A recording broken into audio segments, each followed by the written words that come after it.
Busted my wife cheating. I'm at a complete loss. I don't know what to do. There were signs, and I overlooked them. I was blinded by love and never imagined this would happen to me. Not with her, my wife and best friend of nearly 20 years. I work out of town and wasn't supposed to be back until tonight. We were supposed to leave for a 2-week road trip tomorrow. Things were slow at work, so I came home yesterday afternoon. This trip was to give us a little alone time since we've been so busy with family and friends this summer. When I got home, there was a truck in my driveway that I didn't recognize. My neighbor just recently asked me how I liked the new truck, but I thought he was mistaken and didn't think much of it. As soon as I could see the truck, I got a terrible gut feeling. I love my wife and trusted her completely, but that feeling was there and strong. I snuck around the side of the house to our bedroom window. It was open and I could hear them as I got close. I looked in the window and my worst fear was confirmed. They were right there, completely naked, on my bed. I walked away. I have been fighting the urge to do something that I know I will regret. I'm struggling to care what happens to me at this point. I went to my family's cabin for the night and drank everything there. Today, I was on my way home to confront her and decided against it. I'm not ready. All I can feel is anger. All I can think about is violence. I'm not in a good place right now. Not good enough to see her. I'm back at the cabin right now. I have 60 ounces of rum, and have been staring at it for an hour.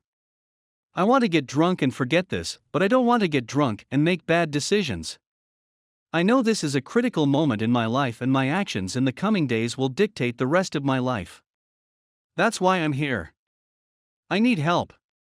I'm not ready to speak to family or friends, so I am reaching out to strangers this world. Edit. I want to say thank you to the many great people reaching out. I'm not ready to talk just yet, but I appreciate the messages and the offers. I just want to read the great advice I've been given while I continue working out how to move forward. To you/cookie3215 sending me disgusting cowardly PMs mocking me and saying my wife enjoyed it. You need help more than me. You just aren't bright enough to realize it. I have decided to not drink the rum, but it's staying close by for now. I called my brother who is on his way and should be here in the next couple of hours. My wife just sent me a text saying she loves me and can't wait to go on our vacation.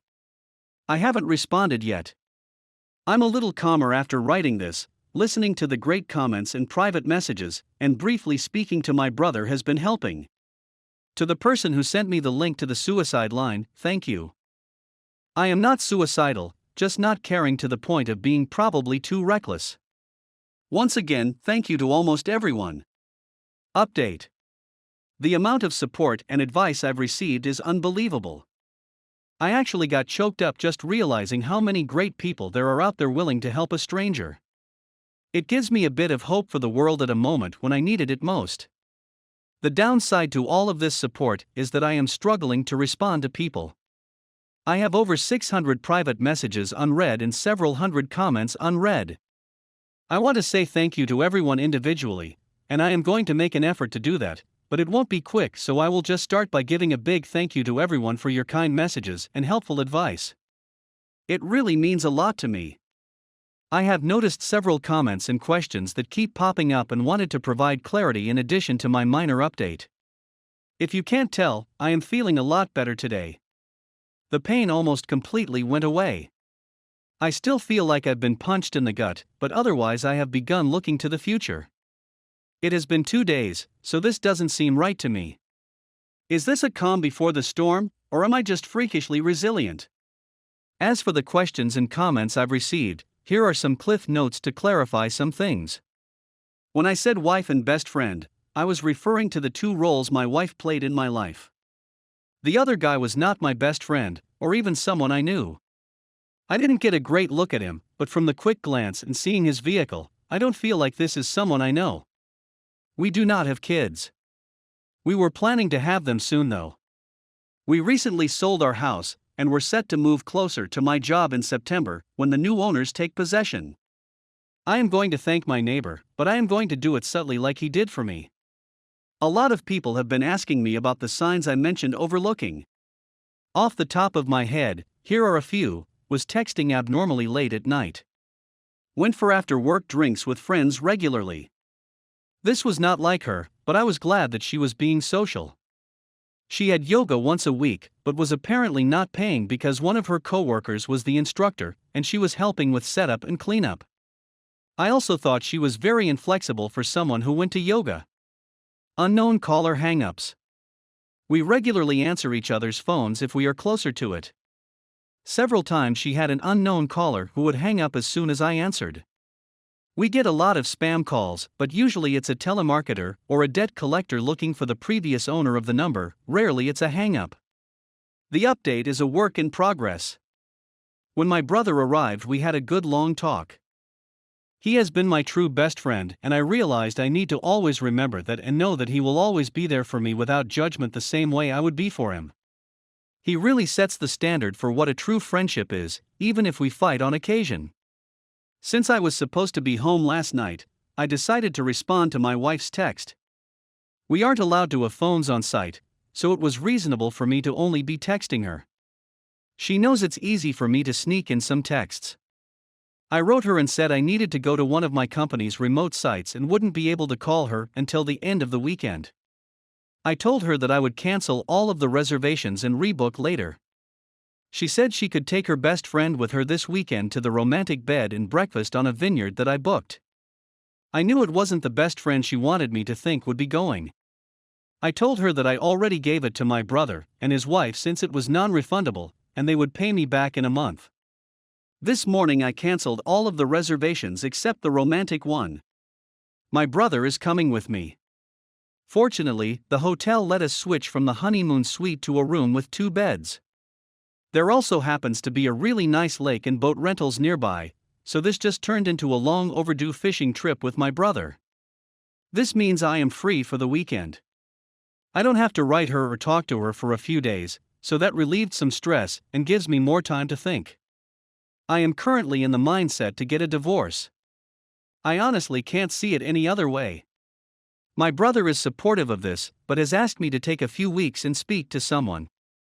His wife has a friend who is a couples counselor and is willing to talk to me on Monday. I don't see it changing my mind, but at least it might help untangle some of this mess for me. I am also taking a bunch of the advice on here and starting to speak to lawyers. At the very least, to prepare for what I think is inevitable. I want to do this right. I've never thought of her as someone who would try to screw me over, but I also never expected her to cheat, so I think I need to be prepared for anything. Thanks again, everyone. I am going to try to enjoy my weekend as much as possible. Update 2. A lot has happened in the past few days. I'll start with the less important stuff. My brother, Matt, and I drove nearly 5 hours to the band B on the vineyard. I really appreciate him being there for me through this. It was more of a venting session than anything, but it really helped clear my head. After spending the better part of the drive whining to him, I just wanted a little alone time, while he wanted to go out for dinner. I stayed in the room, and he went out to eat and took me back some food. He also managed to rent a boat for the next day. On Saturday we hit the water. The owner of the band B knew about our plans for fishing, and was nice enough to pack us a small cooler of food and drinks. It was their way of making the romantic package more useful for 2 brothers. It was a nice gesture. Fishing wasn't good. We both caught a couple of trout that we had to release due to their size, so the snacks from the band B worked out great. We stopped fishing at mid-afternoon, and then drove around to all of the vineyards and fruit stands buying food and cases of wine for Matt's wife Jen.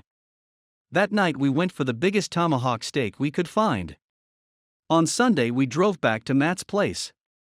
He lives in the next town over from me, which is about an hour away from my place. When we arrived, Jen was there and we all sat and cracked a bottle of white we had chilling in the cooler. This is when the weekend officially ended for me. Jen told me that while we were away that she decided to go spy on my wife.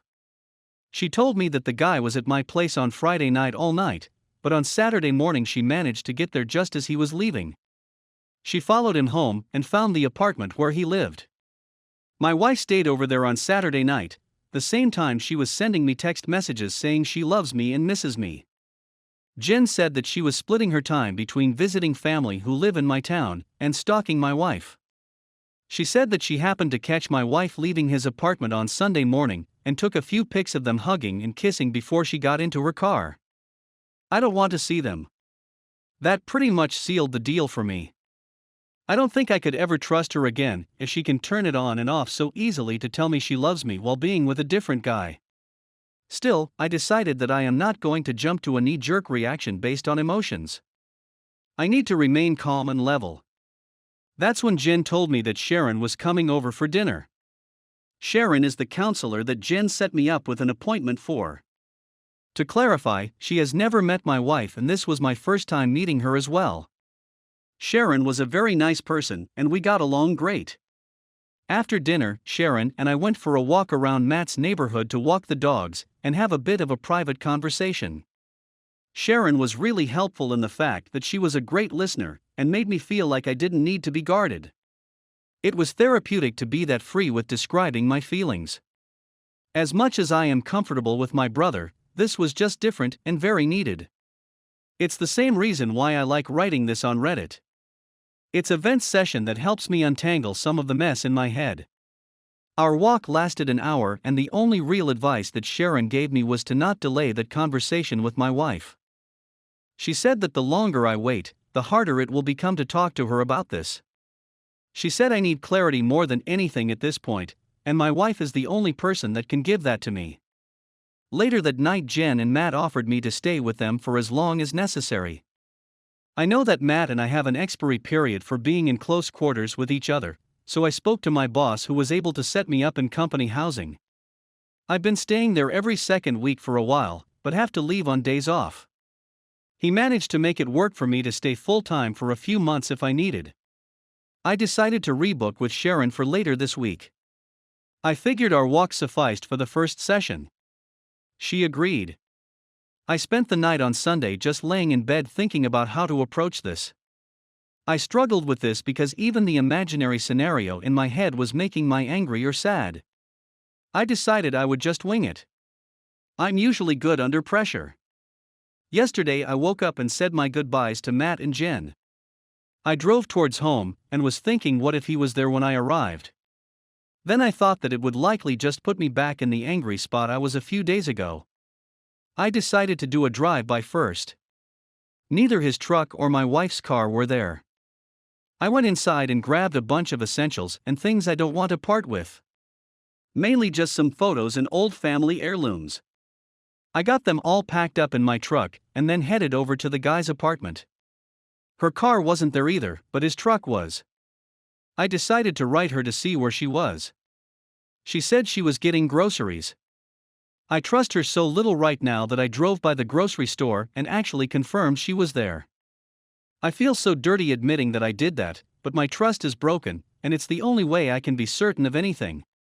I wrote her again and told her to just come home because we need to talk. She wrote back, "What's wrong?" I just responded and said she needs to be ready to be honest, and then turned my phone off. She got home 15 minutes later. When she came in, she came over to give me a hug and kiss like she does every time. I turned away from her. She asked me again what was wrong, so I told her that she needs to start being honest with me. She played dumb and said she had no idea what I was talking about.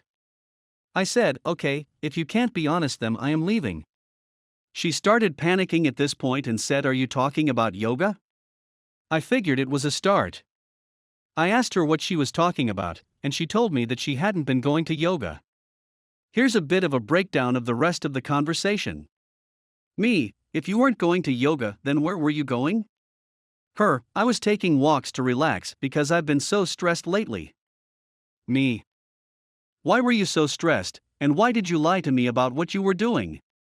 Her, preparing for the move has been stressing me out, and I just didn't know how to tell you. Me, so lying was the decision you made? What was your concern with telling me that you were going for a walk to de-stress? Her, I didn't mean to lie. I was worried that my stress would add to your stress. Me, but I'm not stressed. It really seems like you are not telling me everything. Her, what do you mean me? I think that you're lying about more than just yoga. I am asking you again to be honest. You've already lied to me, so this can't work if you keep lying. Her, I don't know what else to say. Oh, are you talking about last weekend when I went for drinks with some friends and came home late? I had a feeling that bothered you. I had no clue that she went for drinks, or was out late. I was at work a couple hours away, me. Is that what you actually did that night, or was that a lie as well? Her, I went for drinks that night, but I didn't see her best friend who she supposedly was with that night. Me, who did you see? Her, no one. I just drank alone. Me, you drink alone now? Her, yeah, maybe I have a problem. Me, maybe, we'll talk about that later. Last chance, be honest, or I'm leaving. Her, I don't know what else to say. Me, okay, I'm leaving. At this point, I got up and left. Usually, when we have an argument, I go for a drive to get away from her. She probably thought this was the same. Then she realized I took my clothes and toiletries, as well as the Spock's. That's when she began blowing up my phone. I told her that I gave her a chance to be honest, and she didn't, so there's nothing left to say. She begged and pleaded with me to come home to talk about this in person. She said she had no idea why I was so upset or what I think she did. She repeated that she loved me and would never hurt me. Just hearing her say that really tore a new hole in my chest. It was always comforting words that I believed without question. Now it's a dull, jagged knife sawing through my heart in the most devastating way. I couldn't handle it, so I hung up. She called back about 40 times before I was ready to answer again. This time she said, "Did you talk to Karen, her best friend?" I asked why, and she said, "Come home, I don't want to say this over the phone." I agreed and drove around a little longer to get my heart rate back down. Then I went home. That conversation went like this. Her, I assume you spoke to Karen? Me. Her, well, a few weeks ago while you were at work we went for drinks. A couple of guys started buying us drinks, so we just played along. When we were leaving, one of the guys tried to kiss me. I pulled away immediately and told him I was married. I felt so bad about it and wanted to tell you, but I'm an idiot and just decided to hide it from you. Karen up with the other guy and gave his friend my number without asking me. He has texted me a few times since, but I have never written him back. Me, can I see your phone? Her, yes. She showed me her phone, which was completely empty of texts except from myself and her mother. She never deletes her texts, so this was new. I looked at her photos, which was also clean, but then I checked the deleted photos and found one of a guy I didn't recognize. Me, who is this? Her, that's the guy who tried to kiss me. Me, why did you take a picture of him? Her, I was just being stupid. Me, that's not a reason. Why did you take a picture of him? Her, I don't know. Me, is that everything you want to tell me, or is there more? Her, that's all I can think of. Once again, I left. I didn't want to be trickle-truthed. I got in my truck and drove away. She ran outside trying to stop me, but I was already out of reach. I went to the park nearby and just sat on my tailgate and ate my lunch, trying to figure out what to do next. While there, I began remembering other things that I should have been more aware of. Things like,